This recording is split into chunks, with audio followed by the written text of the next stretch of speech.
Hello my dear friends, कैसे हैं। उम्मीद है आप सब अच्छे होंगे। दोस्तों, आज इस वीडियो में हम कारपेंटर ट्रेड थ्योरी के कुछ ऑब्जेक्टिव क्वेश्चनों के बारे में चर्चा करेंगे। उम्मीद है दोस्तों ये वीडियो आपको बहुत पसंद आएगी। वीडियो में अंत तक बने रहिए। आइए दोस्तों शुरू करते हैं आज का हमारा वीडियो। हमारा पहला क्वेश्चन है, बेवल स्क्वायर के ब्लेड के सिरों का आकार होता है। 4 ऑप्शन हमें दिए गए हैं। और दोस्तों, जैसा कि आप इस चित्र में देख रहे हैं, ये बेवल स्क्वायर है।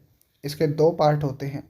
पहला वाला पार्ट ये कहलाता है हैंडल और इसे कहते हैं ब्लेड। हैंडल दोस्तों लकड़ी, कास्ट आयरन, एल्यूमिनियम इन सभी का बना होता है। और जो कि ब्लेड होती है वो स्टील की बनी होती है। तो इसमें क्वेश्चन में पूछा गया है कि ब्लेड के सिरों का आकार कैसा होता है। तो जैसा आप चित्र में देख रहे हैं, एक सिरा के आकार तो अर्धगोलाकार और दूसरे सिरे का जो आकार होता है वो 45 डिग्री के एंगल पे कटा होता है। तो इसका सही आंसर दोस्तों ऑप्शन नंबर सी सही होगा। ए व बी दोनों, यानी एक सिरे का आकार अर्धगोलाकार होता है और दूसरा एक सिरे को 45 डिग्री पर काटा होता है। दोनों ही इसके आंसर सही हैं। तो ऑप्शन नंबर सी इस क्वेश्चन का सही आंसर होगा। नेक्स्ट क्वेश्चन हमारा है, बेवल स्क्वायर का हैंडल किस पदार्थ का बना होता है। जैसा कि अभी हमने आपको बताया, cast iron, aluminium, hardwood. Option number D सही होगा, उपरोक्त सभी। नेक्स्ट क्वेश्चन है, वर्टिकल शोल्डर काटने के लिए कट लाइन लगाने हेतु इस टूल का प्रयोग किया जाता है। तो इसका सही आंसर दोस्तों स्टील स्क्राइबर होगा। निशान लगाने का कार्य वैसे तो दोस्तों पेंसिल के द्वारा भी किया जाता है, लेकिन जब हम मोर्टाइज एंड टेनन जॉइंट वगैरह बनाते हैं तो जिन निशानों को काटना है, यानी कट के निशानों को गहरा करने के लिए, यानी अधिक समय तक वो जो दिखाई दें, ऐसा करने के लिए एक स्टील के नुकीले टूल का प्रयोग किया जाता है जिसे स्टील स्क्राइबर कहते हैं। तो इस टूल का प्रयोग किया जाता है। ऑप्शन नंबर सी इस क्वेश्चन का सही आंसर होगा। इसके बाद नेक्स्ट क्वेश्चन है, उपकरण का नाम बताओ।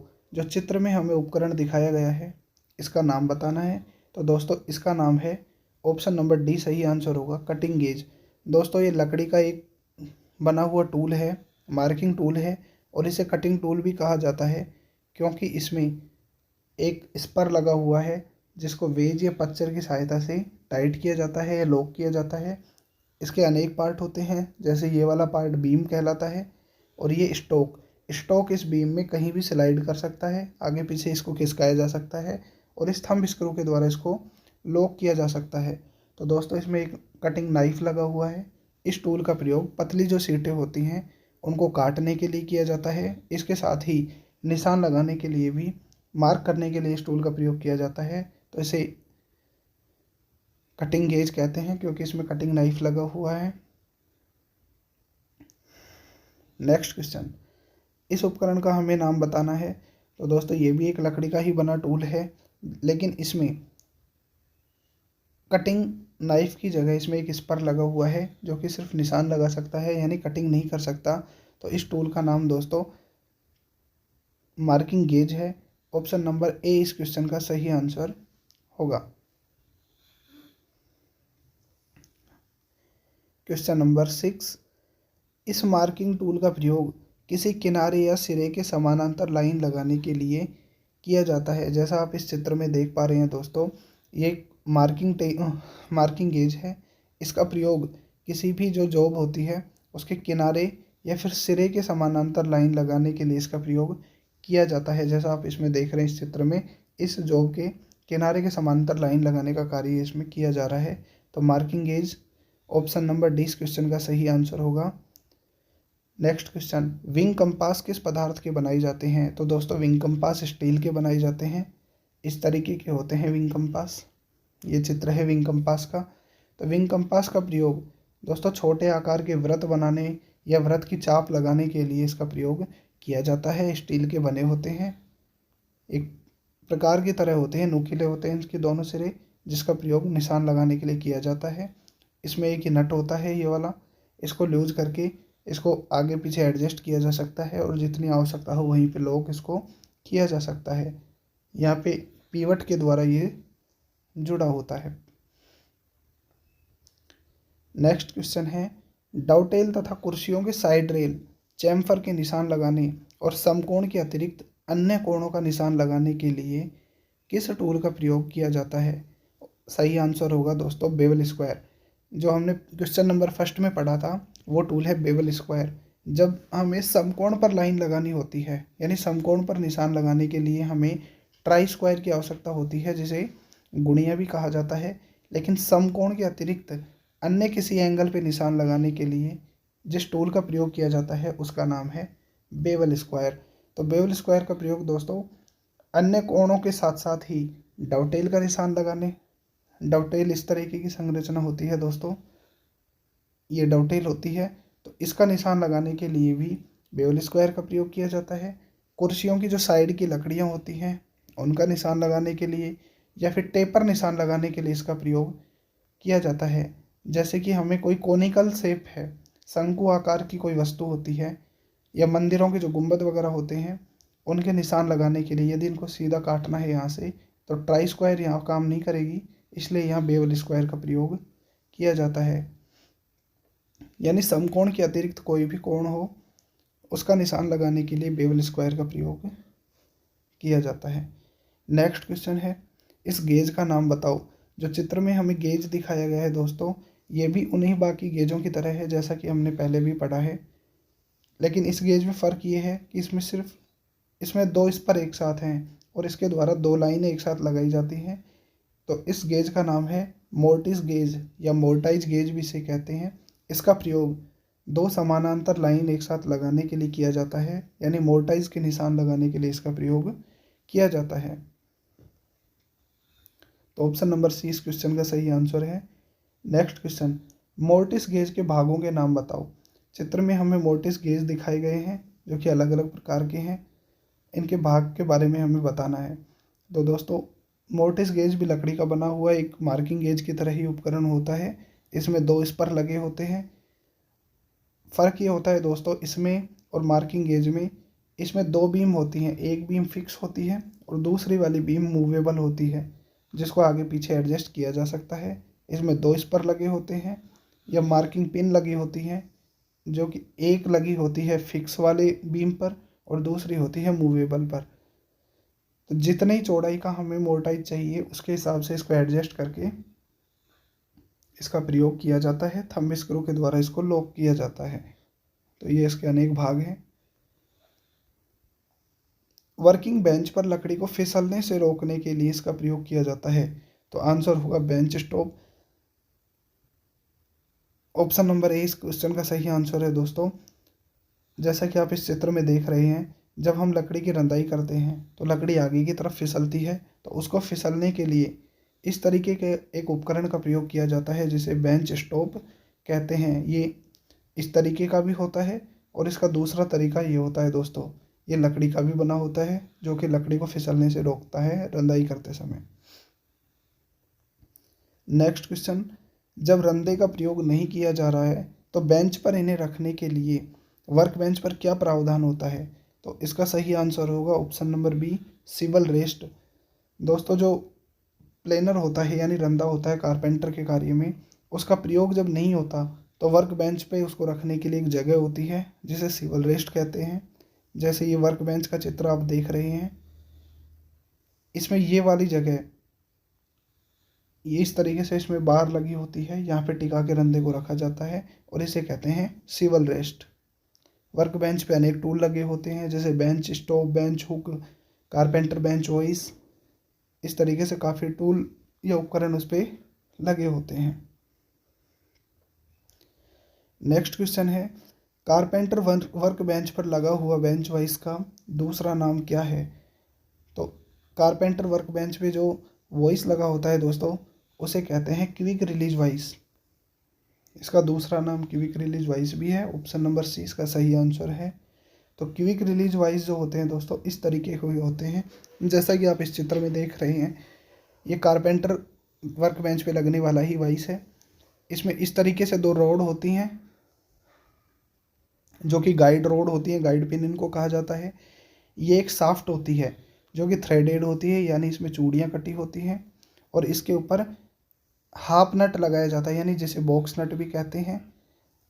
ये इसके जा होते हैं, इन्हें कहते हैं जबड़े। एक जबड़ा फिक्स होता है ये वाला, और दूसरे वाला जबड़ा मूवेबल होता है, यानी एक इधर से उधर इसको स्लाइड किया जा सकता है।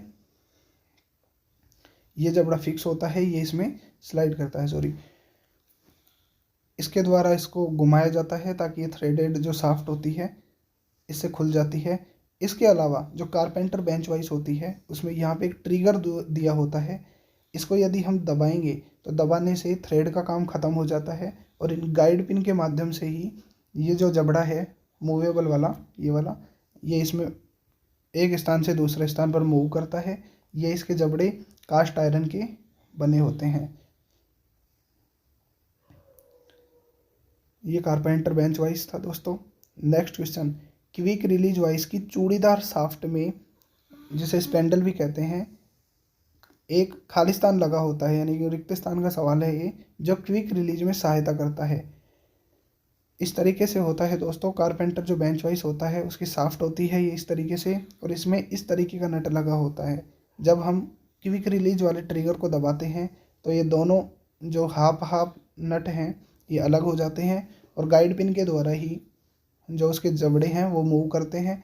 तो इसे कहते हैं बॉक्स नट। जो इस प्रकार का हाफ नट होता है ये जुड़ने के बाद एक नट का आकार ले लेता है, तो इसे बॉक्स नट कहते हैं।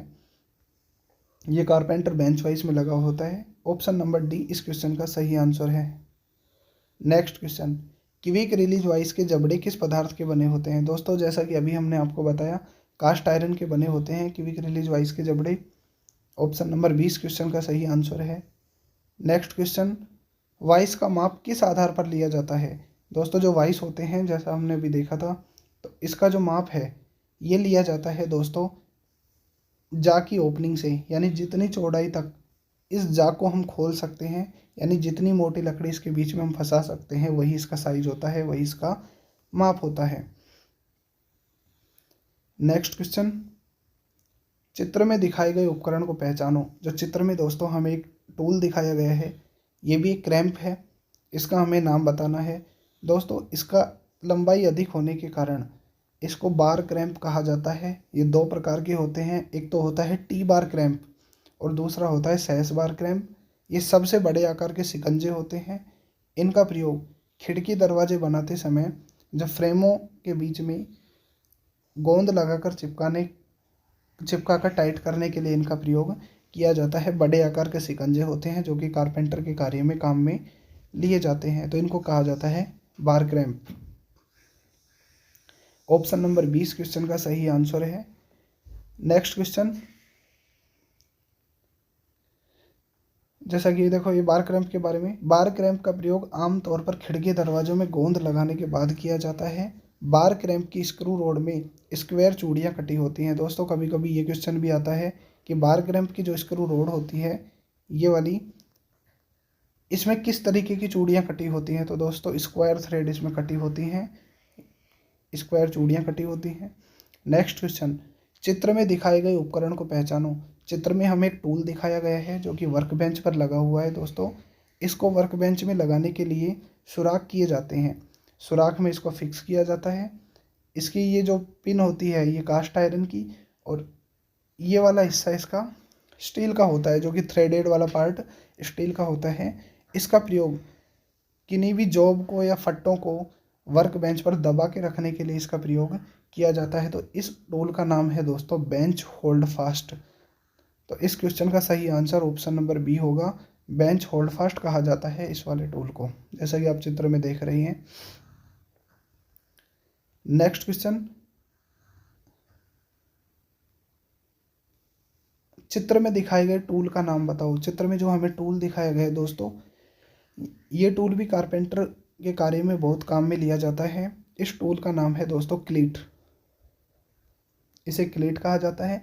इसमें ये एक लंबे आकार का फट्टा होता है जिसमें इस तरीके से दो बैटन लगाए होते हैं दोनों सिरों पे, और इसका प्रयोग जो बड़े आकार के फट्टे होते हैं उनकी रंदाई करने के लिए किया जाता है। जब उनके किनारे की पे रंदा लगाना होता है तब इस प्रकार के क्लिट का उपयोग किया जाता है। इसके बीच में फट्टे को यहाँ फंसा दिया जाता है, और इन पच्चरों के माध्यम से, जिन्हें वेज कहते हैं, लकड़ी की बनी होती हैं, इनके माध्यम से इस फट्टे को टाइट इसमें कर दिया जाता है ताकि वो आगे पीछे ना खिसके। और इस पार्ट को कहा जाता है क्लीट।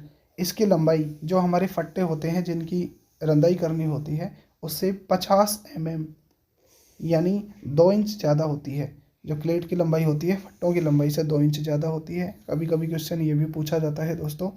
तो इस क्वेश्चन का सही आंसर ऑप्शन नंबर डी क्लीट। हमारा लास्ट क्वेश्चन है दोस्तों, चित्र में दिखाए गए उपकरण को पहचानो। चित्र में एक उपकरण दिखाया गया है, इसे कहते हैं दोस्तों हैंड स्क्रू। इसमें ये 2 तरीके के जा होते हैं, एक ये वाला जा और एक ये हैंडल होते हैं। इधर इसमें थ्रेड होती है, स्क्रू थ्रेड वाले हैंडल होते हैं ये। इनको टाइट करके इसको क्लोज किया जाता है। जब ये जबड़े बंद हो जाते हैं तो ये किसी भी जो छोटी जॉब होती हैं उनको गोंद लगाकर पकड़ने के लिए इसका प्रयोग किया जाता है। तो इन्हें कहते हैं हैंड स्क्रू। ये लकड़ी या फिर स्टील के बने होते हैं। इनका प्रयोग छोटी जॉब को पकड़ने व गोंद लगा के चिपकाने के लिए किया जाता है। दोस्तों उम्मीद है आपको ये वीडियो बहुत पसंद आई होगी। यदि आप इन क्वेश्चनों का PDF चाहते हैं तो आप हमारे टेलीग्राम चैनल पर विजिट कीजिए। टेलीग्राम चैनल का जो लिंक है इस वीडियो के डिस्क्रिप्शन में डाला गया है। वहाँ से आप जाकर टेलीग्राम को ज्वाइन करें और टेलीग्राम पे इसकी PDF डाली गई है, वहाँ से आप डाउनलोड करके आप इसको रीड कर सकते हैं। और इसी तरीके के क्वेश्चन आपको टेलीग्राम पे और मिलेंगे। मिलते हैं नेक्स्ट वीडियो में। यदि आप हमारे चैनल पे नए हैं तो चैनल को सब्सक्राइब अवश्य कीजिए, ताकि इसी तरीके से ITI गवर्नमेंट जॉब और ITI ट्रेड थ्योरी से संबंधित क्वेश्चन आपको मिलते रहें। Thank you visiting on my channel.